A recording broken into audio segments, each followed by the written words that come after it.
औज़ु बिल्लाहि मिनश्शैतानिर्रजीम बिस्मिल्लाहिर्रहमानिर्रहीम यासीन वल क़ुरआनिल हकीम इन्नका लमिनल मुरसलीन अला सिरातिम मुस्तक़ीम तंज़ीलुल अज़ीज़िर रहीम लितुनज़िरा क़ौमम मा उनज़िरा आबाउहुम फ़हुम गाफ़िलून सदक़ल्लाहुल अलीयुल अज़ीम। अॼु असां अल्लाह रब्बुल इज़्ज़त जो शुक्र अदा करियूं था त अॼु असां क़ुरान मजीद जे 36 नंबर सूरह यासीन जेका 83 आयतुनि वारी सूरत आहे, 5 रुकुआत ते मुश्तमिल सूरत आहे, उनखे सम्झण जी सआदत हासिल करे रहिया आहियूं। ऐं जेका सूरह यासीन आहे पंहिंजो ॻोठनि में बि ॿाराड़ियुनि में बि आम माण्हुनि खे बि यादि हूंदी आहे। सूरह यासीन खे माण्हू पचाईंदा आहिनि, इन जो विर्द कंदा आहिनि, इन खे वज़ीफ़ो बणाईंदा आहिनि, इन जो मुख़्तलिफ़ आयतूं आहिनि उन्हनि मां बि असरु वठंदा आहिनि। क़ुर मां बरकत वठण खां कंहिं मना कोन्हे कयो, बसि इंसानु उनखे धंधो कारोबार न ठाहे, उनखे पंहिंजे सवाब जो माण्हुनि जी भलाई जो ज़रियो ज़रूरु बणाए। हीअ जेका सूरह यासीन आहे जंहिंजे लाइ हिकिड़ी मशहूरु हदीस बि आहे त हर शइ जो दिलि हूंदो आहे ऐं उहा क़ल्बुल क़ुरान यासीन आहे, दिलि क़ुर जो सूरह यासीन आहे। जीअं दिलि साईं वजूदु हूंदो आहे न, दिलि न हुजे त माण्हू ख़तमु। सो उनजे करे सूरह यासीन में जेको अक़ीदो आहे, सूरह यासीन में जेको पैगाम आहे, जेको ईमान सेखारियो ऐं ॿुधायो वियो आहे, जेकॾहिं कंहिं इंसान ते उन ते ईमान न आहे त सम्झो उनजो क़ुर जे मथां ईमान न आहे। सो उनजे करे बहरहाल सूरह यासीन जी फ़ज़ीलतनि में मुख़्तलिफ़ जेके पुराणा अरबी तफ़सीर आहिनि उन्हनि कई हदीसूं बि आंदियूं आहिनि। जीअं तफ़सीर हक़ानी वारे या तफ़सीर क़ुर्तबी वारे इहा हदीस आंदी आहे त मन करा फ़ी लैलतिन असबह मग़फ़ूरन ला, जेको माण्हू राति जो सूरह यासीन पढ़े त सुबुह जो उनजी मग़फ़िरत हूंदी, माफ़ु थियलु हूंदो। सो उनजे करे कई फ़ज़ीलतूं बि आहिनि।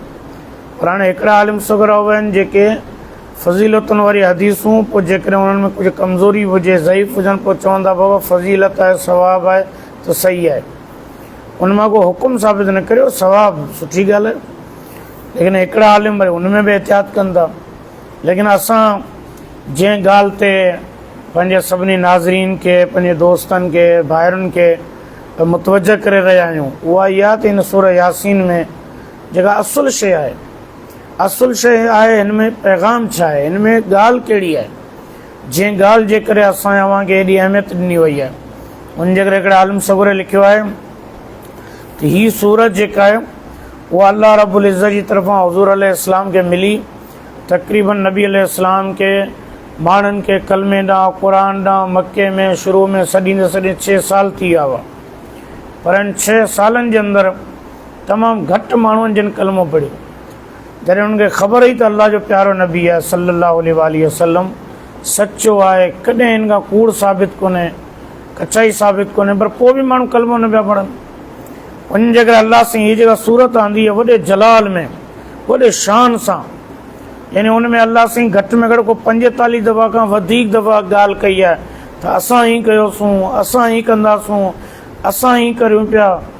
अरबी वारा चवंदा आहिनि त हिन में जमा मुतकल्लिम जा सीगा अल्लाह इस्तेमालु कया आहिनि, असां, असीं, माना अहिड़ा लफ़्ज़ जेके आहिनि अल्लाह इस्तेमालु कया आहिनि। ज़ाहिर इहे लफ़्ज़ केरु ॻाल्हाईंदो आहे, असां ई करे छॾंदासूं, असां इहो पिया करियूं, असां ई कंदासूं। जंहिंखे वॾो तकबुर हूंदो आहे न, सो इन करे दुनिया वारनि खे जेको तकबुर हूंदो आहे उहो ख़ामख़ा, अल्लाह साईं तकबुर न बल्कि मुतकबिर आहे। उनजे करे अल्लाह रब्बुल इज़्ज़त जी जेका किबरियाई आहे, जेका वॾाई आहे, उहा वाक़ई आहे। उनजे करे अल्लाह साईं हिन पूरी किबरियाई वारा जेके सीगा, किबरियाई वारा जेके लफ़्ज़ आहिनि उहे अल्लाह साईं कतब आंदा आहिनि। इहा ॻाल्हि ॿुधाइण जे लाइ त हीअ सभु कुझु काइनात में असांजी मर्ज़ी सां थिए पियो, अॻिते बि असांजी मर्ज़ी सां थींदो रहंदो।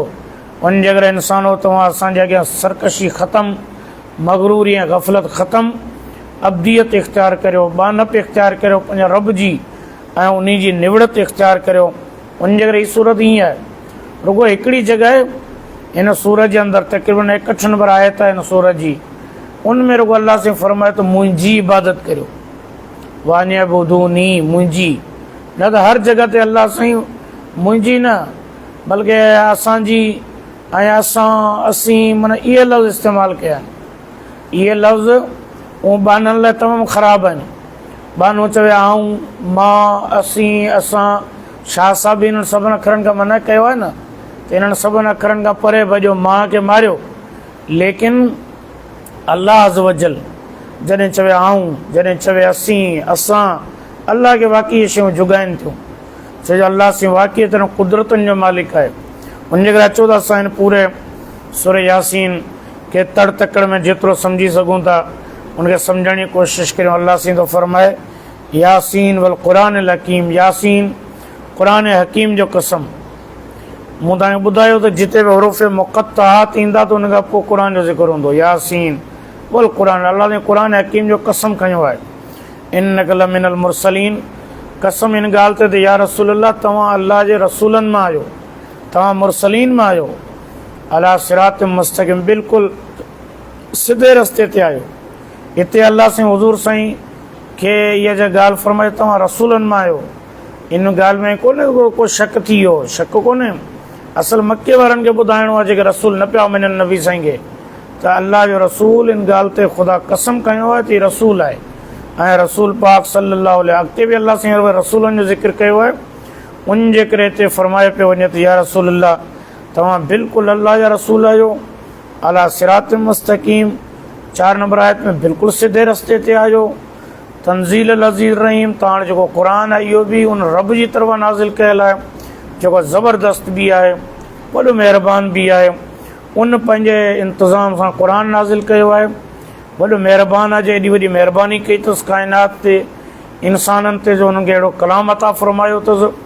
पोइ वरी अल्लाह साईं फरमायो त ले तुनज़िर, इहो क़ुर आयो इन जे लाइ त तव्हां हुन क़ौम खे आगाह करियो जंहिंजा बन ॾाॾनि खे आगाह कोन्हे कयो वियो। ज़ाहिर इहा आहे त मके वारनि जे लाइ थी सघे थी, पर पूरी इंसान ज़ात लाइ थी सघे थी। पाण खे कहिड़ा के नबी आया हुआ, हुज़ूर साईं आया, जंहिंजे करे पाण खे इहा नबूअत वरी रोशनी मिली। लेकिन ख़ासि तौर ते मके वारनि जे लाइ उन दौर में इहा ॻाल्हि ज़रूरु फरमाए वई, छो जो क़ुर उते नाज़िल थियो पिए। मके वारनि खे बि 1500 साल बल्कि 2000 सालनि खां को आयो ई कोन हो। इस्माइल अलैहिस्सलाम, शुएब अलैहिस्सलाम आख़िरी हुआ, पोइ वरी मके में को नबी थी करे कोन आयो। उन जे करे ज़ाहिर पाण वटि जीअं चवंदा आहिनि न त बाबा माण्हू हींअर चवंदा आहिनि ठटे में पढ़ाई आहे कोन। जॾहिं त पाण ॿुधो त अॻे त 400 मदरसो, मतिलबु अॻे पढ़ाई पर कई सालनि खां पढ़ाई आहे कोन। सो उन जे करे मके वारनि में बि अॻे नबी आया हुआ, लेकिन 2000 साल खां जीअं को नबी हो ई कोन। उन जे करे अल्लाह साईं फरमाए त इन जे अबनि ॾाॾनि खे या अॻे कॾहिं हिन खे डिॼारियो कोन्हे वियो।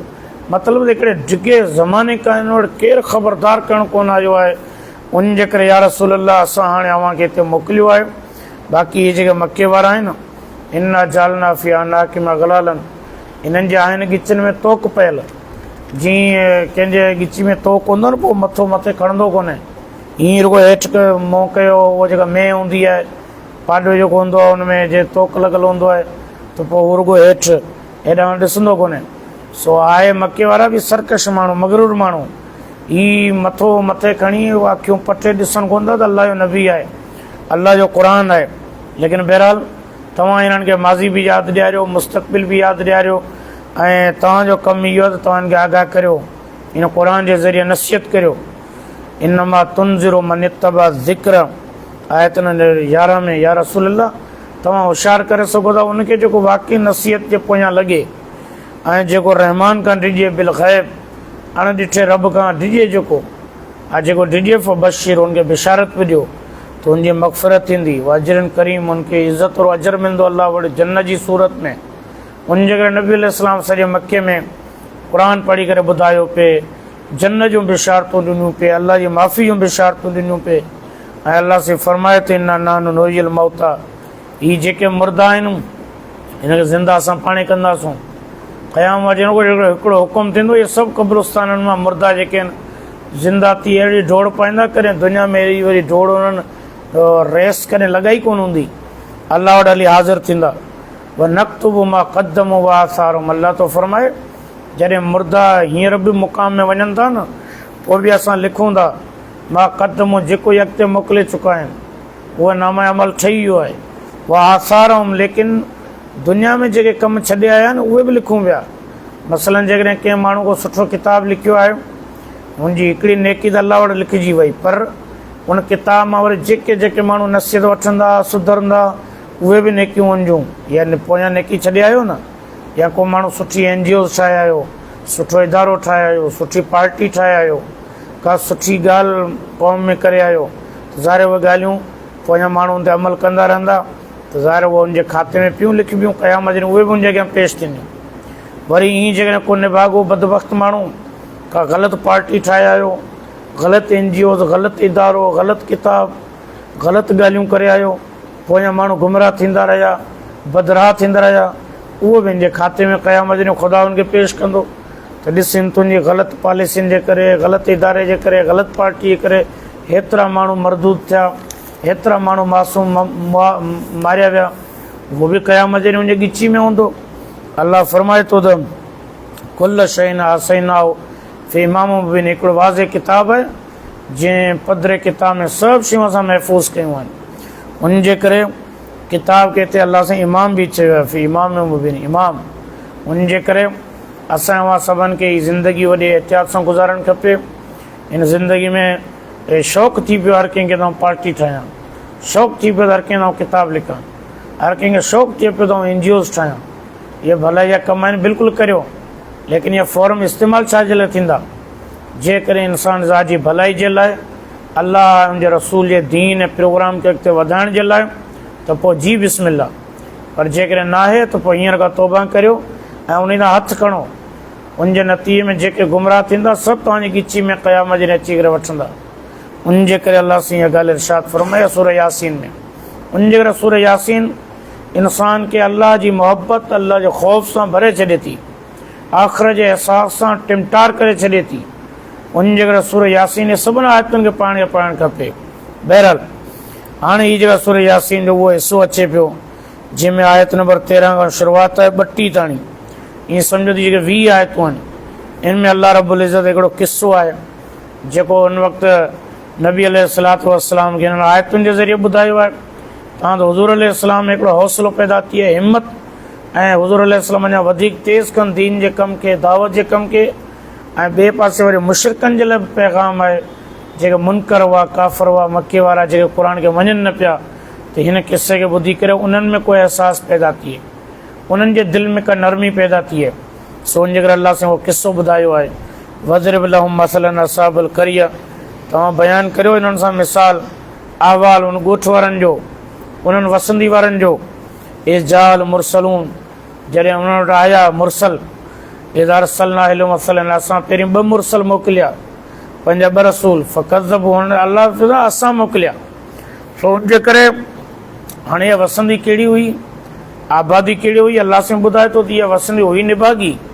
हिननि 2 रसूल कोन मञिया, पोइ टियों आयो उनखे कोन मञूं, वरी उन रसूलनि जो हिकिड़ो साथी उथियो त वरी उनखे मूंखे शहीद करे छॾियूं, पोइ ख़ुदा हिननि ते अज़ाब मोकिलियो।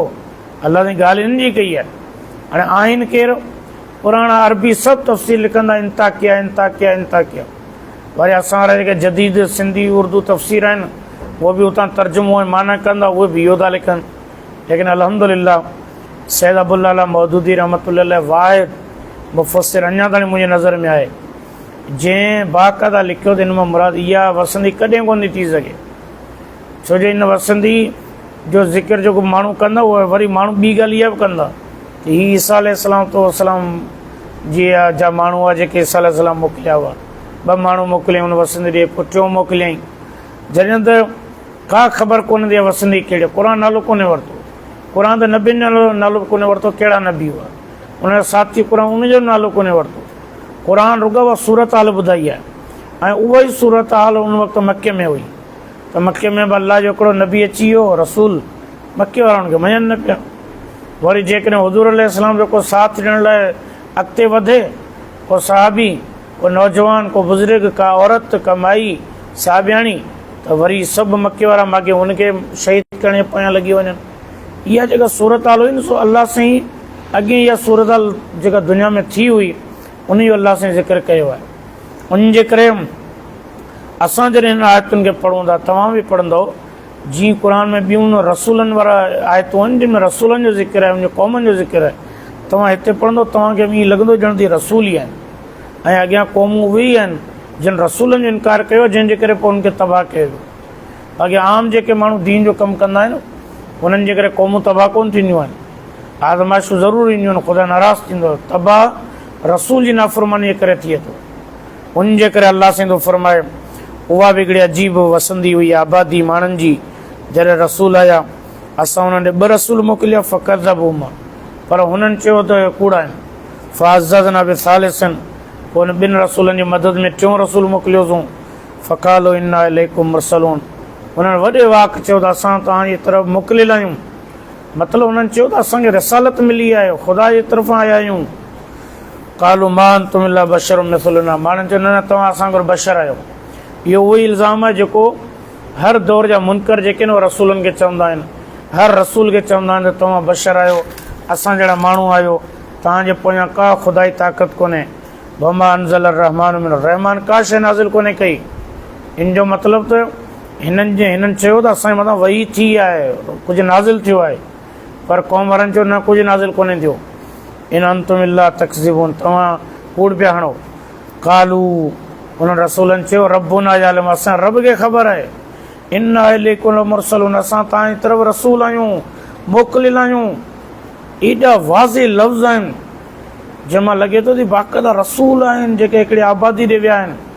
माण्हू चवंदा न हीउ ईसा अलैहिस्सलाम जो शागिर्दु आहे। बहरहाल उन्हनि जी बि पंहिंजी मर्ज़ी आहे, लेकिन असांखे त ईअं लॻे थो त हिननि जेॾे वॾे वाक हीउ जेको पंहिंजो मुक़दमो पेश कयो आहे क़ौम वारनि जे साम्हूं, पंहिंजी पोज़ीशन ॿुधाई आहे, मां लॻे थो बाक़ाइदा रसूल आहिनि जेके क़ौम खे चवनि पिया त असां रसूल आहियूं, असांखे पाण जहिड़ो रुॻो माण्हू न सम्झो, असां अलाह जी तरफ़ां मुक़ररु थी करे तव्हां ॾे आया आहियूं तव्हांखे रस्तो ॾिसण जे लाइ। वमा अलैना इल्लल बलागुल मुबीन, ऐं असांजे मथां लाज़िम आहे त असां पधिरो पैगाम पहुचायूं। सो उन जे करे तव्हांखे पैगाम पहुचाइण आया आहियूं। जेतिरा सवाल कंदो जवाबु ॾींदासूं, जेतिरे तरीक़े सां चवंदो सम्झाइण जी कोशिशि कंदासूं, हाज़िर आहियूं, असां इन कम ते आया आहियूं। क़ालू इन्ना ततयरना बिकुम, तंहिं ते माण्हुनि चयो त असां त तव्हांखे पंहिंजे लाइ बुरो सवण था सम्झूं। बदशकून, जीअं कोन चिबरो पाण ॾिसंदा आहियूं, चवंदा आहियूं हाणे ॾींहुं सही कोन गुज़रंदो। अलाह साईं उन्हनि नबियुनि जे मथां पंहिंजो रहम कयो हूंदो, वधीक रहम करे दर्जात जी बुलंदी करे क़यामत जे ॾींहुं उन पाण खे ज़ियारत कराए। पर क़ौम केॾी निभागी हुई जेका रसूलनि खे बि चवे त तव्हां त असां वटि आया आहियो त असां ईअं सम्झूं था त असांजे मथां निभाग अची वियो आहे। चवंदे रसूल लइलम तन तहू, बल्कि अॻिते वरी धमकी ॾिनऊं त हे रसूलो जेकॾहिं तव्हां पंहिंजी ॻाल्हि खां न मुड़ंदा ल नर्जुमन न कयूं, तव्हांखे पथर हणंदासूं। तव्हांखे ख़बर आहे न पथर कंहिंखे लॻंदा आहिनि? ज़ानी मर्द ऐं ज़ानी औरत शादीशुदा खे। क़ौम लूत अलैहिस्सलाम जे मथां इहा तबाही आई हुई, लेकिन हिननि रसूलनि खे चयो त तव्हांखे पथर हणंदासूं। भला यमस्सनकुम मिन्ना अज़ाब, तव्हांखे वॾो अज़ाब पहुचंदो असांजे तरफ़। हा, अज़ाब पहुचे काफ़िरनि खे, पर हीअ वरी काफ़िर चवनि पिया रसूलनि खे त तव्हांखे अज़ाब पहुचंदो असांजी तरफ़ां। ॾिसो केॾा मग़रूर हुआ। चवंदे नबियुनि सिधी ॻाल्हि कई, कालू ताहिरुकुम माकुम, रसूलनि चयो त हीअ तव्हांजो निभाग तव्हां सां गॾु हूंदो, असांजे अचण जे करे या न अचण जे करे कोन्हे। हर कंहिं इंसान जा पंहिंजा अमल आहिनि। उन जे करे नबी अलैहिस्सलातु वस्सलाम बि फरमायो त ला अतियरत मिन शिरक, हीअ जेका बुरो सवण वठणु, बदशुगुनी वठणु, इहो बि शिरक आहे। जो माण्हू को पखी ॾिसी करे चवे त अॼु मुंहिंजो ॾींहुं सही कोन गुज़रंदो, इहे सभु शिरक आहिनि। हुज़ूर अलैहिस्सलातु वस्सलाम दुआ कंदा हुआ, अल्लाहुम ला ख़ैर इल्ला ख़ैरुक वला तैर इल्ला तैरुक वला इलाहा गैरुक, ऐं अल्लाह साईं ख़ैर बि तुंहिंजी तरफ़ां, ऐं जेकॾहिं का बुराई ईंदी, शामत ईंदी, तॾहिं बि तुंहिंजे हुकुम सां। अल्लाह साईं तुंहिंजे अलावा को महबूद कोन्हे। उन जे करे इंसान जो अक़ीदो मज़बूत हुजे। सूरह यासीन अक़ीदो मज़बूत करे थी। रसूलनि चयो त तव्हां इहे ॻाल्हियूं छो पिया करियो? आहिनि ज़ुकिर तुम, इन ॻाल्हि जे करे तव्हांखे नसीहत कई पई वञे। मतिलबु असां इन खां पहिरीं भला हुआसीं, पर हाणे तव्हांखे नसीहत कई आहे, सो उन जे करे तव्हां चओ था त असां मथां निभाग अची वियो, अहिड़ा माण्हू असां वटि आया। इहा उहा ई सूरत हाल हुई जेका मके में हुई, जो मके जे अंदरि हुज़ूर अलैहिस्सलाम खे 40 साल ताईं माण्हुनि तमामु भलो पियो चयो, पर जॾहिं हुज़ूर साईं हिननि खे क़ुर ॿुधाइणु शुरू कयो, नसीहतूं, नेकी जो हुकुम करणु, बुराई खां रोकणु, तॾहिं माण्हुनि चयो हुज़ूर साईं सही कोन आहिनि। उहा ई सूरत हाल आहे। बल अंतुम क़ौम मुसरिफ़ून, तव्हां लिका लंघंदड़ क़ौम आहियो। बहरहाल रसूलनि ॿिनि रसूलनि खे ॿिन्हिनि कोन मञियो, टियों आयो पोइ बि कोन मञूं। पोइ वरी अलाह सिंधो फरमाए त वजा मिन अक्सल मदीन ते रजुल यसा, उते ई वरी जंहिं शहर में ई रसूल आया हुआ उन शहर खां हली परे हिकिड़ो माण्हू को वेठल हो पंहिंजे घर में, उन ॿुधो त रसूल आया आहिनि त हू उतां खां डोड़ंदो आयो। इन माण्हू जी अजीब कहाणी आहे, उतां खां हिकु त डोड़ंदो आयो। काल या क़ौम इत्तबिउल मुरसलीन, उन अची करे क़ौम खे तबलीग शुरू कई। चई बाबा ही रसूल आया आहिनि, इन जी ॻाल्हि मञो न। उन अची करे इहो कमु शुरू कयो। नबी अलैहिस्सलाम ते कई मके वारा ईमान न पिया आणनि, पर परे परे खां माण्हू अची कलमो पढ़ी विया। उनजे करे हिननि रसूलनि ते बि ॻोठ वारनि कलमो कोन पढ़ियो, शहर वारनि कोन पढ़ियो, पर शहर खां ॿाहिरि खां को माण्हू भॼंदो आयो ऐं हुन अची करे क़ौम में तबलीग शुरू कई। बाबा मञो हिननि खे, इत्तबिउ मा ला यसअलुकुम अजरन व मुहतदून। बाबा ही हिदायत याफ़्ता आहिनि, हिदायत ते ॾिनल रसूल आहिनि, हिन ॻाल्हि मञो। इहे तव्हां को उजूरो त कोन था घुरनि। वमाली ला आबुदुल्लज़ी फतरनी, पोइ वरी पाण चवणु लॻो आऊं हुन अलाह जी इबादत छो न करियां जंहिं मूंखे पैदा कयो आहे। भले तुरजऊं, उन ॾींहुं तव्हां बि सभु मोटाया वेंदव। अंदाज़ ॾाढो भलो हुअसि, पंहिंजे पाण खे ॻाल्हाए पियो वरी क़ौम वारनि खे, ऐं हुन इबादत छो न करियां हुन अलाह जी जंहिं मूंखे पैदा कयो आहे, ऐं तव्हां बि उन ॾे मोटाया वेंदव। ॾिसो था अंदाज़। अतख़िज़ु मिन दूनी आलिहतन, छा हुन अलाह खे छॾे करियां वरी ॿिया माबूद ॿियनि जी इबादत करियां। ऐं युरिदनि रहमान बिज़ुर्रिन ला तुगनी अन्नी शफ़ाअतुहुम शैया, जेकॾहिं रहमान न चाहे, जेकॾहिं रहमान मूंखे को नुक़सानु ॾियणु चाहे, रहमान, इहो रहमान जो लफ़्ज़ वरी वरी इस्तेमालु थी वियो। अगरि अलाह साईं अंदाज़ जलाली आहे, पोइ बि अलाह साईं रहमत वारो लफ़्ज़ इस्तेमालु करे थो वरी वरी। त हुन बि बहाने चयो त जेकॾहिं मुंहिंजो रब रहमान आहे, उहो जेकॾहिं मूंखे को नुक़सानु ॾियणु चाहे त हीअ जेके ॿिया माबूद आहिनि न, इन्हनि जूं शफ़ाअतूं मूंखे को फ़ाइदो कोन ॾींदियूं। अला युनकिज़ून, हीअ मूंखे कोन बचाए सघंदा। इन्नी इज़ल लफ़ी ज़लालिम मुबीन, आउं पधरी गुमराही में हलियो वेंदुसि। मतिलबु हुनखे पंहिंजे बारे में एॾो टेंशन, सो हुनजे करे आऊं त हिननि रसूलनि वटि आयो आहियां, हिननि जे कढ लॻां थो, हिन ॻाल्हि मञां थो। तव्हांखे बि चओ था मञो। इन्नी आमनतु बिरब्बिकुम फस्मऊन, पोइ ऐलान कई आऊं तव्हांजे रब ते ईमान आंदो आहे। क़ौम वारनि खे कॾहिं बि न पियो चए त पंहिंजे रब ते, भले क़ौम वारनि खे चयो तव्हांजे रब ते, मतिलबु तव्हांजो उहो जो रब जेको हक़ीक़ी रब आहे। बाक़ी हीअ जेके ॿिया माबूद आहिनि इहे त मिड़ई जुड़तूं आहिनि। असल त उहो रब आहे जेको हक़ीक़ी तव्हांजो रब आहे, जंहिं तव्हांखे पैदा कयो, तव्हांखे पाले पियो, पालणहार। उन त मूं ईमान आंदो आहे। फस्मऊन, कन खोले ॿुधी छॾियो। उन माण्हू खे आलिम चवंदा आहिनि जो नालो हबीब नजार हो। बहरहाल हुन जॾहिं एॾे वॾे अंदाज़ में, दबंग अंदाज़ में तबलीग कई ऐं तौहीद जो ऐलान कयो ऐं गैरुल्लाह जो इनकार कयो, त पोइ तव्हांखे ख़बर आहे छा थींदो। क़ुर उन ज़िक्र खे छॾे ॾिनो आहे। क़ुर कोन ॿुधायो त पोइ छा थियो। क़ुर रुॻो अॻी ॻाल्हि कई आहे की लदखुलिल जन्नह, हुनखे चयो जन्नत में दाख़िल थी वञे। ज़ाहिर इहो कॾहिं चइबो आहे जॾहिं इंसान ही दुनिया छॾे ऐं अॻे जहान में हले त पोइ जन्नत मिलंदी या दोज़ख मिलंदी। इन जो मतिलबु हीअ अमरा ही जहान छॾे वियो। हाणे जहान कीअं छॾे वियो, इन जे बारे में ॻाल्हियूं ख़ामोश आहिनि, ख़बर ई कोन्हे। लेकिन इहो हिकिड़ो इशारो आहे असां ऐं सभिनि जे लाइ त जॾहिं तव्हां तौहीद जी दावत ॾींदव, तौहीद जो नारो हणंदव, पोइ छा कुझु थींदो इन जे बारे में ख़ामोश रहो। कुझु बि थी सघे थो। नबी अलैहिस्सलाम फरमायो त बाहि में साड़िया वञो, क़त्ल कया वञो, सभु कुझु थी सघे थो। क़ैद कया वेंदो, मारिया वेंदो ऐं जलावतन कया वेंदो, माना देश देश देश, ख़ाल ख़ाल ख़ाल, सभु कुझु थी सघे थो। उन जे करे हिन सां बि छा थियो हूंदो रब ॼाणे थो। लेकिन एतिरो ज़रूरु हो जो जीअं इहे शहीद थियो, इन जो रूह परवास थियो, फ़रिश्ता आया या अलाह जी तरफ़ां इशारो आयो त हल जन्नत में।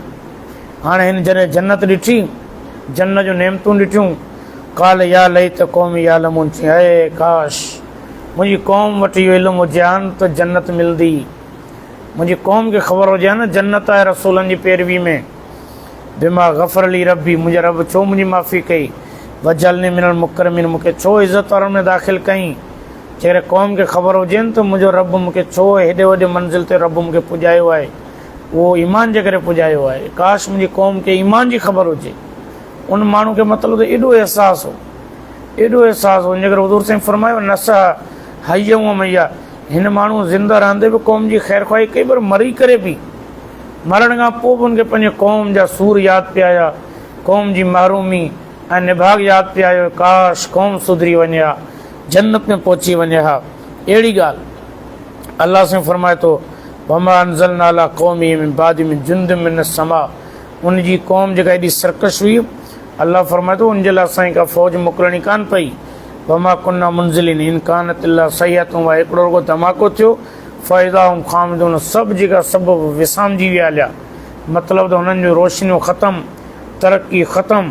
सो उन जे करे अल्लाह साईं फरमाए थो या हसरतन अलल इबाद, ऐं अफ़सोस बाननि जे मथां, ख़ुदा जा लफ़्ज़ त ॾिसो, अफ़सोस बाननि जे मथां, मा याती में रसूलिन, जॾहिं को रसूल अचे थो, इल्ला कानू बि इहा सही, हुन सां वरी मज़ाक था कनि। ऐं उहो ई मज़ाक जेको हींअर मके में हले पियो, त अल्लाह जो प्यारो नबी आयल आहे, हज़रत मोहम्मद मुस्तफ़ा सल्लल्लाहु अलैहि वसल्लम, क़ुरान अचे पियो, ॿुधाए पियो, लेकिन इहे मके वारा हिननि खे 5 साल 6 साल गुज़रिया, मञनि ई कोन था। उन जे करे अल्लाह साईं इहो वाक़ियो आणे करे मके वारनि जूं अखियूं पटियूं, उन्हनि खे होश ॾियारियो अल्लाह साईं।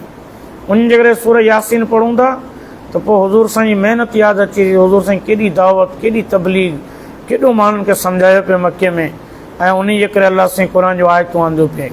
लेकिन बहरहाल हीअ ॾाढी अहम सूरत आहे, ऐं इहा क़ौम किथे हुई, किथे तबाह थी, ख़बर कोन्हे। माण्हुनि में लिखियो आहे त अंताकिया अंताकिया, लेकिन असां मौजूदी तफ़हीम क़ुरान में उनजी पूरी वज़ाहत कई आहे। लेकिन असांखे त असुल बसि इन जे मथां यकीन आहे त वाक़ई का आबादी हूंदी, कोई शहर हूंदो, का क़ौम हूंदी, हुननि ॾे 2 रसूल आया हूंदा, पोइ टियों आयो हूंदो, हुन कोन मञियो हूंदो, पोइ वरी हुनजो हिकिड़ो दर्दमंद माण्हू उथियो हूंदो, पर उन्हनि खे बि उन्हनि शहीद कयो हूंदो, पोइ क़ौम तबाह थी हूंदी।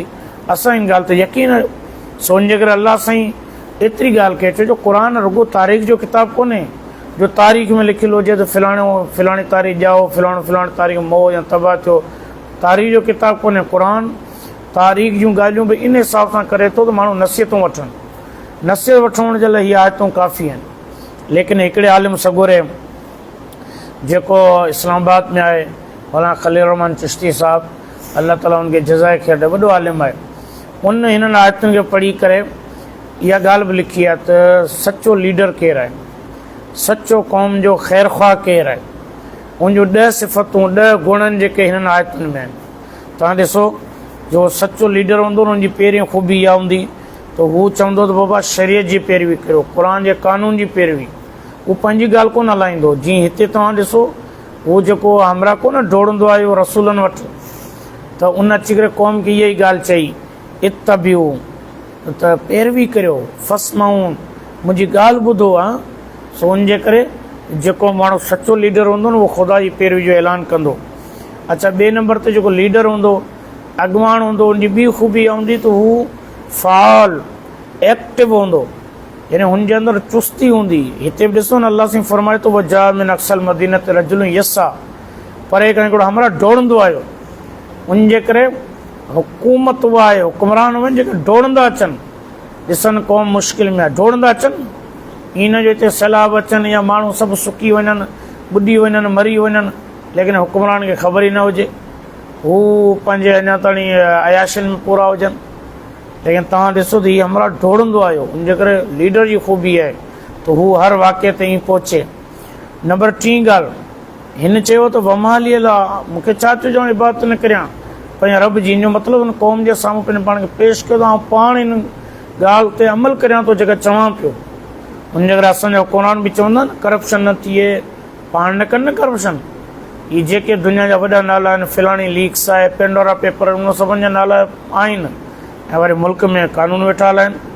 सो उन जे करे हिते जेको बानो हो, जेको नेक बानो जंहिंखे बाद में शहीद कयो वियो, उन पंहिंजे पाण खे पेश कयो त आउं पाण अमल करण वारो आहियां। उन जे करे असांजा हुकुमरान पाण अमल कनि न, पंहिंजे पाण खे पेश कनि न, त असां सचार आहियूं। असांजा कारोबार मामलात ॾिसो। ऐं जेका चौथी ख़ूबी आहे कंहिं लीडर जी, त हू बेलोस हूंदो आहे, बेग़र्ज़ हूंदो आहे। उन जे करे हिते हिन बि इहा ॻाल्हि चई, इत्तबिऊ मल्ला यसलुकुम अजरा। ॾिसो, इन्हनि माण्हुनि जी कढ लॻो जेके तव्हां को उजूरो कोन था घुरनि। उन जे करे जेके नबी हूंदा आहिनि, रसूल हूंदा आहिनि, माण्हुनि में कंहिं क़िस्म जो लालच कोन रखंदा आहिनि। सो उन जे करे तव्हां जेकॾहिं हुकूमत वठो त हुकूमत में इहा लालच न हुजे तव्हां पंहिंजो बैंक बैलेंस ठाहींदो, बल्कि हुकूमत करियो, सियासत करियो, ख़िदमत करियो। उन में जज़्बो इहो त इंसान क़ौम जी ख़िदमत थिए। तव्हांजो भले पोज़ीशन उहा ई हुजे जेका अॻे हुई, लेकिन जेकॾहिं तव्हां हुकूमत सियासत सभु कुझु इन जे लाइ करियो था त पाण माल मदी, या दीन जो कमु इन जे लाइ करियो था त पाण तरक़ी याफ़्ता थी वञो, त त पोइ तव्हां सचा कोन आहियो। सचाई लाइ ज़रूरी आहे त माण्हुनि जे अंदरि, तव्हांजे अंदरि। अच्छा, वरी जेको 5 नंबर ख़ूबी आहे उहो त जेको लीडर ऐं अॻुवाण हूंदो उनमें सोच वीचार हूंदी, तदब्बुर हूंदो। उन जे करे तव्हां ॾिसो त हिन हमरा बि बाक़ाइदा तौरु चए थो अतख़िज़ु दुनिया चाहूं अलाह खे छॾे करे ॿियनि खे महबूद ठाहियां, ऐं उहे जेके ॿिया महबूद आहिनि उहे मूंखे न रहमान खां बचाईंदा, न उनजी शफ़ा। मतिलबु वॾो गौर कयो पिए, सोच वीचार कई पिए। उन जे करे जेको लीडर हूंदो सोच वीचार करण वारो हूंदो। ऐं 6 ख़ूबी इहा हूंदी त जेको लीडर हूंदो उनजो रब ते ईमान हूंदो, ऐं ग़लति क़िस्म जी शफ़ात ऐं सिफ़ारिश ते हूंदो कोई अक़ीदो कोन हूंदो। जेकॾहिं मूंखे केरु ग़लति ॻाल्हि ॿुधाइजे न पोइ क़यामत जे ॾींहुं तूं उहो ई छुटी वेंदे, पोइ आउं दुनिया में घटि थोरी कंदुसि। सो उन जे करे जेकॾहिं मुंहिंजे साम्हूं शफ़ात जो सही तसवुर हूंदो त अल्लाह रब्बुल इज़्ज़त जेकॾहिं शफ़ात जी इजाज़त ॾींदो त थींदी, न त कोन थींदी। उन जे करे क़यामत जे ॾींहुं बाननि जा हक़ मुंहिंजे मथां हूंदा त पोइ रब माफ़ु कोन कंदो, चवंदो बाननि खां माफ़ी वठि। बाना दुनिया में माफ़ु कोन था कनि, क़यामत में कहिड़ो कंदा। उन जे करे जेको सही तसवुर शफ़ात जो जेको आहे हिन क़ुर जे आयतुनि में न, हुन अलाह जे बाने चयो युरिदुनि रहमान बिदुर्रिन ला तुगनी अन्नी शफ़ाअतुहुम शैअन वला युनक़िज़ून। उन चयो त आउं जेकॾहिं पंहिंजे पाण खे सही न कंदुसि ॿियनि वारी सिफ़ारिश मूंखे को फ़ाइदो कान ॾींदी। इन ई तरीक़े सां जेको माण्हू सचो लीडर हूंदो आहे उनखे हमेशह इहा बि ॻणती हूंदी आहे त आउं पाण हिदायत ते हुजां, किथे गुमराह न थियां। इन्नी इदल लफ़ी ज़लाल मुबीन 24 नंबर आयत में आउं त पधरी गुमराह में हलियो वेंदुसि। उन जे करे पंहिंजे बारे में ख़बर हुजे त आउं कहिड़ो कमु करियां पियो, उन जो नतीजो छा निकिरंदो। ऐं जेको वॾो लीडर हूंदो आहे उनमें हिकमत हूंदी आहे, दानाई हूंदी आहे, ॻाल्हाइण में बि, मामिलो करण में बि। ईअं कोन्हे हर ॻाल्हि जे मथां हू सवा बिगड़ी पवे। तव्हां ॾिसो न जेको मूं तव्हांखे ॿुधायो त इन्नी आमनतु बिरब्बिकुम फस्मऊन, हिन चयो क़ौम वारो आउं तव्हांजे रब ते ईमान आंदो, तव्हांजे रब ते। मुंहिंजी ॻाल्हि ॿुधो, तॾहिं क़ौम वारा त रब खे मञण लाइ तयारु कोन हुआ, हिकिड़े रब खे, उहो त शिरक वारा हुआ। पर हुन चयो न, तव्हांजो हक़ीक़ी रब हिकिड़ो ई आहे, ऐं मूं हुन ते मथां ईमान आंदो आहे। इहो हूंदो आहे ॻाल्हाइण जो अंदाज़ु, ॻाल्हाइण जो अंदाज़ु, अपनायत करे, वेझड़ो करे उन्हनि खे। अच्छा, वरी जो सचो लीडर हूंदो उनजे दिलि में दर्द हूंदो आहे, दिलि दर्दमंद, उनजे अंदरि दर्द हूंदो आहे क़ौम जो, उनजी भलाई जो। तव्हां ॾिसो न, हीअ हमरा शहीद थी वियो, क़ौम वारनि शहीद कयो हुनखे। ऐं ख़बर शहीद कीअं कयो हूंदो, थी सघे गीलियो बि हूंदऊं, गारियूं बि ॾिनियूं हूंदियूं, मारियो हूंदऊं, चीचला मारियो हूंदऊं। उन सभ जे बावजूदि हुनखे क़ौम जूं इहे जेके तकलीफ़ूं, सूर, ईज़ा, इहे यादि कोन हुयूं, जफ़ाऊं, बल्कि हिन खे रुॻो इहा फ़िक्र लॻल हुई त काश क़ौम हिदायत ते अची वञे। काल या लई त क़ौमी यालमुन, काश मुंहिंजी क़ौम खे ख़बर पइजी वञे आख़िरत छा आहे, जन्नत छा आहे, हक़ीक़ी कामयाबी छा आहे। ऐं इहा ई उहा सूरत हुई जेका असांजे नबी जी हुई। त नबी अलैहिस्सलाम हिन क़ौम जे लाइ ॾींहों राति हिकु पिया कनि, दुआऊं पिया कनि, रोअनि पिया, ख़ुदा खां ॿधाइनि पिया। ऐं क़ौम जेका न वरी हुज़ूर अलैहिस्सलाम जे मथां कॾहिं किचिरो उछले, हुज़ूर अलैहिस्सलाम जा कॾहिं रस्ता रोके। ऐं जेका आख़िरी ॻाल्हि आहे उहा इहा त हू जेको हमरा हो, जेको रसूलनि जी मदद जे लाइ आयो, सम्झो त हुन जे अंदरि इहा लीडरी वारी सिफ़त हुई, अॻुवाणी वारी, उहो ॾिजंदो कोन हो, ॾिजंदो कोन हो।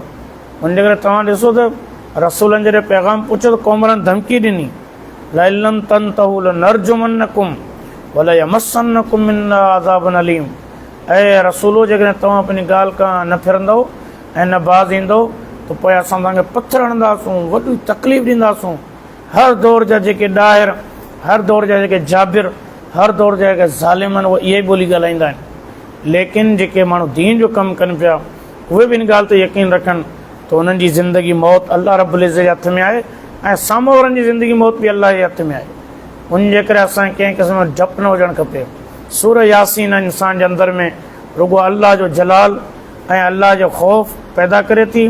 ऐं जेके बि ग़ैरुल्लाह आहिनि दुनिया में, जेके फ़ना थियण वारा आहिनि, उन्हनि जो डपु इंसान जे अंदरि बिल्कुलु ख़तमु। उन जे करे हीअ सूर यासीन आहे, इनखे असां बाक़ाइदा तौर ते पढ़ूं। पोइ अल्लाह से वरी मिसाल ॾिना आहिनि त उहा आयतुल लहुमुल अर्ज़ुल मैता, माण्हुनि जे लाइ इन ज़मीन जो मिसाल आहे। इन ज़मीन खे ज़िंदगी केरु थो ॾिए, इन ज़मीन ते मींहुं केरु थो वसाए, पोइ इन में मुख़्तलिफ़ सावकूं केरु थो पैदा करे, उहो अल्लाह आहे। बसि उन जी ताक़त आहे। अल्लाह से उनखे 33 नंबर आयत में बयानु फ़रमायो आयतुल्लम। पोइ वरी अल्लाह से फ़रमायो आयतुल्लम, इन्हनि लाइ हिकिड़ी ॿी निशानी बि आहे, लयल उहा आहे राति। नंबर 37 में राति केरु थो आणे, राति जा त वरी पंहिंजा अमल आहिनि न, त आख़िर इहो राति जो सिस्टम, इहो ॾींहं जो निज़ाम केरु थो आणे, इहो सिज कंहिंजे हथ में आहे।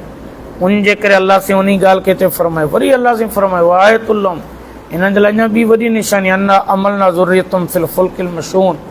उहो जेको नूह अलैहिस्सलाम जो तूफ़ान आयो, उन खां पोइ जेके इंसान बचा हुननि खे ॿेड़े में कंहिं आंदो, ऐं उन खां पोइ वरी हीअ जेके ॿेड़ा, पोइ वरी मुख़्तलिफ़ जानवर जिन जे मथां इंसान सवारियूं कंदा। अल्लाह साईं चयो इहा मुंहिंजी मूं रब जी निशानी आहे, मूं रब तव्हांखे अकुलु ॾिनो आहे न। इहो उन दौर जे माण्हुनि लाइ एतिरो काफ़ी हो, पर हाणे असांजे दौर में त माशाअल्लाह जहाज़ आहिनि, गाॾियूं आहिनि, लोह पियो डोड़े, अलाए अञा हाणे सुभाणे छा थींदो। ऐं हाणे त चवंदा जीअं फैक्स थी वेंदो आहे न, हिकिड़ो कागज़ वञी ॿिए पासे निकितो, सुभाणे माण्हू ईअं वञी निकिरंदा, उनजे करे ख़बर कोन्हे जेको दज्जाल जे लाइ ॿुधाए त कॾहिं उभरंदे कॾहिं उलांदे। मतिलबु दज्जाल बि त माण्हू हूंदो न, पर हुन वटि एॾी टेक्नोलॉजी हूंदी, सो ख़बर टेक्नोलॉजी किथे वञी पहुचंदी। लेकिन बहरहाल इहे सभु कुदरत जूं निशानियूं आहिनि। इन जे मथां इंसान अल्लाह रब्बुल इज़्ज़त खे यादि करे थी, अल्लाह आहे जेको दिमाग़ में विझे पियो। न त इहा ॻाल्हि सुकरात बुकरात अफ़लातून खे ज़हन में कोन आई त मोबाइल ठबी ॻाल्हाइबो ही हू, असांजो बार बार जेके हिन जो वापराए पियो ऐं सॼी दुनिया सां कनेक्ट आहे। अल्लाह साईं आहे न, अल्लमल इंसान मालम या आलम, जेको इंसान खे सेखारे पियो जेका इंसान खे ख़बर कान हुई, रोज़ु उनजे इल्म जो इज़ाफ़ो थिए पियो। उनजे करे अल्लाह रब्बुल इज़्ज़त जो निज़ाम आहे, अल्लाह से हुन सभिनी शयुनि खे हिते पेश फरमायो आहे। लेकिन बहरहाल अल्लाह जी मुख़्तलिफ़ निशानियूं ॿुधाए ॿुधाए ॿुधाए ॿुधाए पोइ वरी फरमायो, जेका तव्हां हिते आयत ॾिसो पिया, आयत नंबर 46, वमा तातीहिम मिन आयतिन मिन आयाति रब्बिहिम, माण्हुनि वटि उनजे रब जी तरफ़ां जेका बि का वॾी निशानी अचे थी, इल्ला कानू अना मोरिज़ीन, माण्हू उनखां मुंहुं मोड़े था छॾनि। पाण वटि कॾहिं आसमान खां निशानियूं अचनि थियूं, कॾहिं इंसान साइंसी तजुर्बा करे थो, ख़बर पवे थी फलाणो सयारो मिली वियो, एटम जी हीअ सलाहियत आहे, हाणे वरी हीअ नई तहक़ीक़ अची वई, काइनात जी हेतिरी ख़बर पइजी वई। पर पाण को होश वठूं था त केॾी वॾी काइनात आहे, इनखे जीअं रब ठाहियो आहे, उहो रब केॾो अज़ीम आहे, उनजी अज़मत असांजे दिमाग़ में छो नथी अचे। 5 फुट जा माण्हू आहियूं पाण, उनजे करे सूरह यासीन पाण खे इन ॻाल्हि ते झंझोड़े थी। अल्लाह साईं उन दौर में क़ुर में बि जाम लिखियलु आहे, ख़ैरात करियो, ग़रीबनि खे ॾियो। सो उन दौर में माण्हुनि हिकिड़ो जुमिलो चयो जेको तमामु घणो बेअदबी वारो जुमिलो अल्लाह साईं जे शान में अल्लाह साईं जो ज़िक्र कयो, किथे पाण कोन था ॻाल्हायूं। वइदा क़ील लहुम अनफ़िक़ू मिम्मा रज़क़कुम अल्लाह, जॾहिं माण्हुनि खे चयो वञे थो त ख़र्च करियो जेको ख़ुदा तव्हांखे ॾिनो आहे, ग़रीबनि ते मिसकीननि ते, क़ाल लज़ीन कफ़रो, काफ़र चवंदा लिल्लज़ीन आमनू, ख़ासि तौर ते ईमान वारनि जे लाइ, छो जो उन वक़्तु सभु खां वधीक महरूम उहे कया विया हुआ। ईमान वारनि खे चवंदा त बाबा तव्हां असांखे चओ पिया मिसकीननि खे खारायो, फ़क़ीरनि खे खारायो, असां काफ़रनि जो जवाबु इहो आहे, अनुतिमु मल्लहु यशाउल्लाह व तमऊ, असां उन्हनि खे करायूं जिन खे जेकर रब चया पाण कराया न, पर रब बि उन्हनि खे कोन थो कराए, असां ई कोन था करायूं। इन अंतुम इल्ला फ़ी ज़लाल, तव्हांजी ॻाल्हि सही कोन्हे। सो उनजे करे इहे जेके गुथा जवाब आहिनि न, गुथा जवाब आहिनि, भाई फलाणो माण्हू कमज़ोर आहे, अंधो आहे, ऐं हिनखे रस्तो न ॾेखारियां, छो जो ख़ुदा चया त हिनखे पाण नूर ॾिया। अजीब ॻाल्हि आहे न, जेकर इंसान ख़ुदि पंहिंजे मथां गौर करे त आउं मंडो थी वञा, आउं जेकॾहिं प्यासो हुजां, आउं जेकॾहिं रस्तो भुलियल हुजां, मूंखे केरु रस्तो न ॾेखारे, चवे त बाबा ख़ुदा खां पुछ, त पोइ आउं किथे पहुचंदुसि। सो उनजे करे इहे गुथा जवाब इंसान अल्लाह रब्बुल इज़्ज़त जे बारे में न ॾे। हिन सूर जे अंदरि मुख़्तलिफ़ ॻाल्हियूं आहिनि, लेकिन ख़ासि तौर ते आयत नंबर जेका 51 आहे, उनखां वठी करे 67 ताणी अलाह ने क़यामत जूं ॻाल्हियूं कयूं आहिनि। जन्नतिन जा अहवाल आहिनि, तव्हां जन्नतिन जा अहवाल पढ़ंदो अचो, अल्लाह साईं ॾिसो छा थो फरमाए आयत नंबर 55 में, इन असाबल जन्नतिल यौम फ़ी शुग़ुलिन फ़ाकिहून, जन्नती त साईं जन्नत वारा त अॼु पंहिंजे शुग़ुलनि में हूंदा, मज़ा पिया माणींदा। हुम वाज़वाजुहुम, रुॻो हू न, उन जूं घर वारियूं बि, फ़ी ज़िलालिन अलल अराइक मुत्तक़िऊन, उहे विहाणनि जे मथां टेकणी वेठा हूंदा ऐं छां हूंदी। लफ़्ज़ कंहिंजा आहिनि? अल्लाह रब्बुल आलमीन जा। लहुम फ़ीहा फ़ाकिहतुम फलहुम मा यदऊन, उते तरह तरह जा मेवा हूंदा ऐं जेको ऑडर पिया कंदा, सलामुन क़ौलन मिन रब्बिर रहीम, सलामुन क़ौलन मिन रब्बिर रहीम। इन आयत खे तव्हां जेतिरे दफ़ा लफ़्ज़ पढ़ो, सलाम सलाम सलाम, पर कंहिंजी तरफ़ां? रब रहीम जी तरफ़ां इहो चयलु हूंदो, रब रहीम जी तरफ़ां। असांजी छा हैसियत आहे जो असांखे केरु अची करे सलाम करे, लेकिन जेकॾहिं रब रहमान जी तरफ़ां असांखे चयो वञे त अस्सलाम वालेकुम, वॾा सलाम वञनि तव्हां ते, वॾियूं महिनतूं कयूं आहिनि तव्हां, घटि ॻाल्हि आहे। अल्लाह ने हिते थो फरमाए लेकिन उन ॾींहं ते वरी ॿियो मंज़र वमताज़ुल यौम अय्युल मुजरिमून, अलाह साईं चवंदो जेके मुजरिम आहिनि उहे परे थियनि। 9 आयतुनि में अलाह साईं मुजरिमनि जूं ॻाल्हियूं कयूं आहिनि। मुजरिम परे थियनि, अलॻि थी वञनि। जेकॾहिं दुनिया में माइट हुआ पर हाणे अलॻि थी वञनि, दुनिया में हिकिड़े वतन जा हिकिड़े इलाइक़े पर हाणे अलॻि थी वञनि। अलम आद इलैकुम या बनी आदम, पोइ अलाह साईं चवंदो त हे आदम जो औलाद, इन मुजरिमनि खे चवंदो आहिनि त सभु आदम जो औलाद न। अलाह साईं चवंदो हे आदम जो औलाद, छा मूं तव्हांखे कोन चयो अल्लाह ताबुदु शैतान, शैतान जी पैरवी न कजो, शैतान जी इबादत न कजो। इन्नहु लकुम अदुव्वुम मुबीन, हू तव्हांजो वाज़े दुश्मन आहे, अने बि मुंहिंजी इबादत कजो। हाज़ा सिरातुम मुस्तक़ीम, इहो आहे सिधो रस्तो। हाणे तव्हां लफ़्ज़नि ते गौर करियो।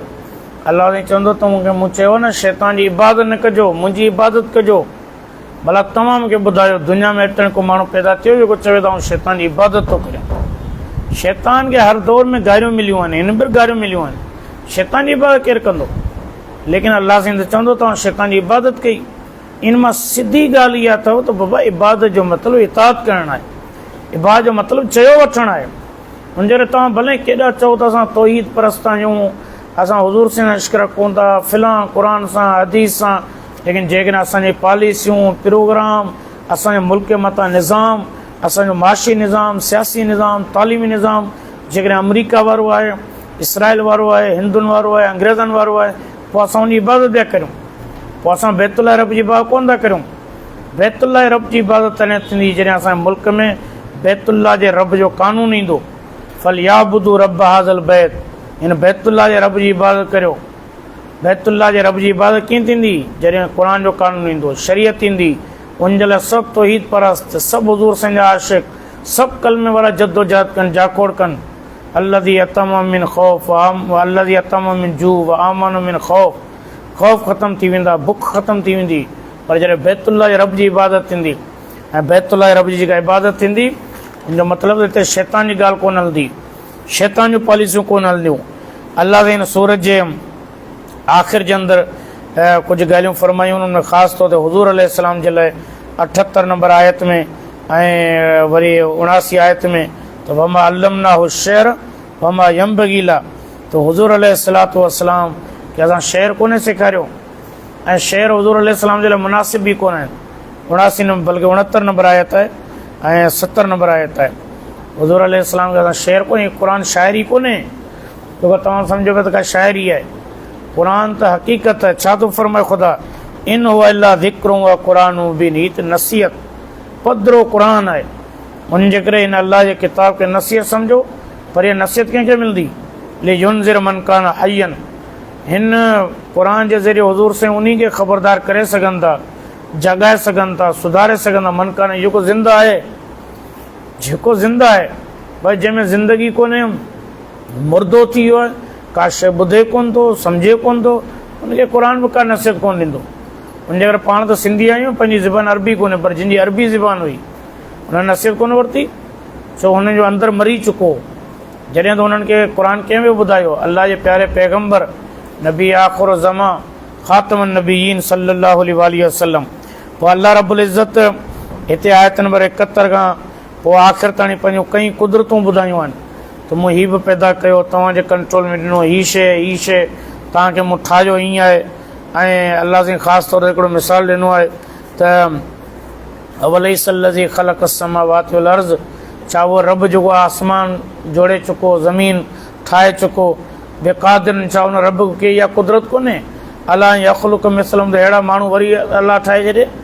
उनजे करे जॾहिं अलाह साईं चए पियो त क़यामत अचणी आहे त अचणी आहे, उन क़यामत खे आख़िर छो पिया सम्झनि त पोइ थी कान थी सघे। जॾहिं रब चए पियो थींदी त पोइ थींदी न। अलाह रब्बुल इज़्ज़त केरु आहे? इन्नमा अमरुहु इज़ा अराद शैन, हुन रब जो त हुकुम इहो आहे त जॾहिं उहो कंहिं शइ जो रुॻो इरादो कंदो आहे, ईअं ई यक़ूल लहू कुन फयकुन, रुॻो कुन चवंदो फयकुन, उहा शइ थी वेंदी आहे। उनजे करे हुन रब खे कहिड़ी देरि आहे?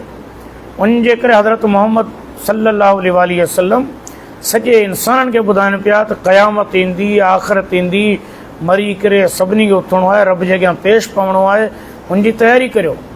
त आख़िर हिन ॻाल्हि में कहिड़ी परेशानी जो तव्हां मञो छो कोन था? जॾहिं हज़रत मोहम्मद पाक चए पियो त अलाह साईं फरमायो आहे, त अलाह साईं हर कमु करे सघे थो। हीअ तव्हांजे साम्हूं जो काइनात आहे, अल्लाह से अहिड़ियूं 10 काइनातूं ॿियूं ठाहे सघे थो। हीअ जेकॾहिं 7 आसमान आहिनि जॻह ते 70 ऐं 700 आसमान ठही सघनि था। उन जॻह रब खे कहिड़ी देरि आहे? हू कुन फयकून जो मालिक आहे। उहो चवंदो थी पोइ थी वञे थो। उन जे करे उन अल्लाह जी एॾी ताक़त आहे। अल्लाह हिन सूरत खे ख़तमु वरी पंहिंजी तौहीद ते कयो आहे। फसुबहान लज़ी, बस पाक आहे उहा ज़ात बियदिही मलकूत कुल शइ, जंहिंजे हथ में हिन तमामु तन शयुनि जा मलकूत आहिनि, तमामु तर शयुनि जा अजाइबात आहिनि। हर शइ में कहिड़ा अजाइब रखियल आहिनि, आसमान जा, ज़मीन जा, मख़लूक़ात जा, सभु कुझु रब जे हथ में आहे, रब जे कंट्रोल में आहे। भई इलैहि तुरजाऊन, उन रब ॾे तव्हां सभु मोटाया वेंदो, सभु मोटाया वेंदो। हिन आख़िरी जेके लफ़्ज़ आहिनि तव्हां रब ॾे मोटाया वेंदो। बसि इन जेको असां चवंदा आहियूं इन्ना लिल्लाहि व इन्ना इलैहि राजिऊन, असां अल्लाह जा आहियूं, अल्लाह जी तरफ़ मोटी वेंदासूं। उहा ई ॻाल्हि सूरह यासीन जे आख़िर में आहे त सभु कुझु अल्लाह जे हथ में आहे। भई इलैहि तुरजाऊन, उन ॾे तव्हां मोटाया वेंदो। सो उन जे करे जॾहिं असां सभु मोटबासूं अल्लाह ॾे, अल्लाह हिसाबु किताबु कंदो। नेकी वारा हूंदासूं त नेकी जो सवाबु मिलंदो। जेकॾहिं बदराह ते हूंदासूं त पोइ उनजो अंजाम ॾिसंदासूं।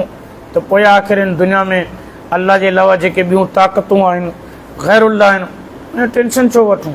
उन्हनि खे फ़ना थियणो आहे, असांखे बि थियणो आहे। पोइ जल्दी असां फ़ना थी वञूं, जल्दी हू थी वञनि। थियणो त सभिनी खे आहे, अॼु न त सुभाणे। सो उन जे करे असां सभिनि खे हक़ ते क़ाइमु रहणो आहे ऐं हक़ ते पंहिंजे पाण खे ज़िंदा रखिणो आहे। अल्लाह रब्बुल इज़्ज़त पाण सभिनि खे हिन सूरह यासीन जो जेको पूरो पैगाम आहे, जंहिंजे करे हिन खे क़ुर जो दिलि चयो वियो आहे, अल्लाह सां हिन सूरह यासीन जे पूरे पैगाम खे हीअं असां पाण खे हंडाणी तौफ़ीक़ अता फ़रमाए ऐं क़ुर पाक जे क़दुरु करण जी अल्लाह सां असां सभिनि खे तौफ़ीक़ अता फ़रमाए।